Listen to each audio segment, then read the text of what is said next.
Hello बच्चों, चलिए प्रश्न को पढ़ते हैं।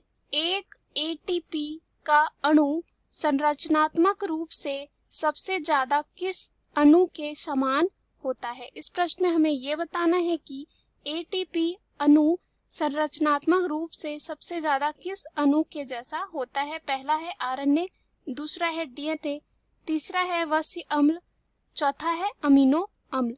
तो आइए इस प्रश्न का हल देखते हैं। तो सबसे पहले बात करते हैं मुख्य अवधारणा की।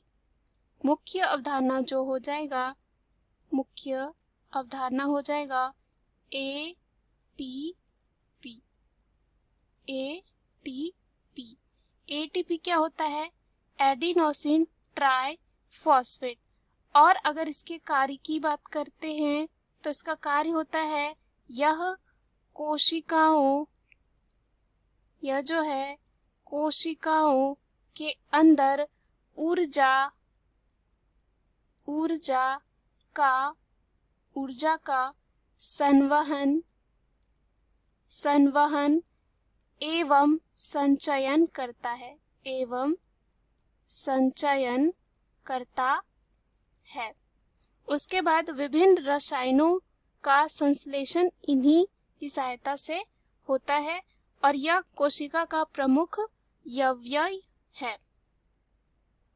उसके बाद यहाँ पर हम बात करते हैं तो एटीपी जो होता है वह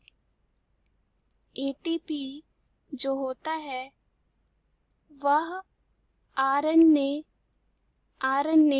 के समान होता है और इन दोनों के बीच समानताएं देखने को मिलती है। ऐसा इसलिए होता है क्योंकि एटीपी अणु और आरएनए अणु के बीच जो है बहुत सारी समानताएं हैं। जैसे कि बात करते हैं राइबोज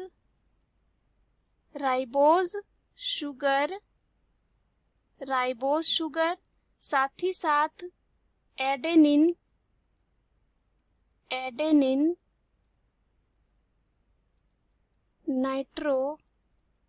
नाइट्रोजन, क्षार और एक फॉस्फेट समूह की उपस्थिति के कारण जो है इनमें समानताएं देखी जाती है और कह सकते हैं संरचनात्मक समानताएं देखी जाती है।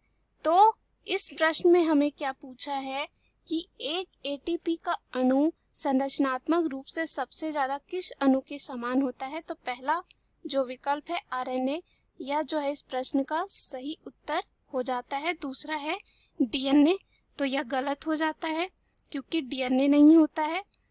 तीसरा है वस्य अम्ल, तो पुनः यह जो है विकल्प गलत हो जाता है। अंतिम दे रखा है अमीनो अम्ल, तो यह भी विकल्प क्या है? गलत है। दिए हुए प्रश्न का सही उत्तर है ए, यानी कि आरएनए। आशा करती हूँ यह प्रश्न आपको समझ में आया होगा। धन्यवाद।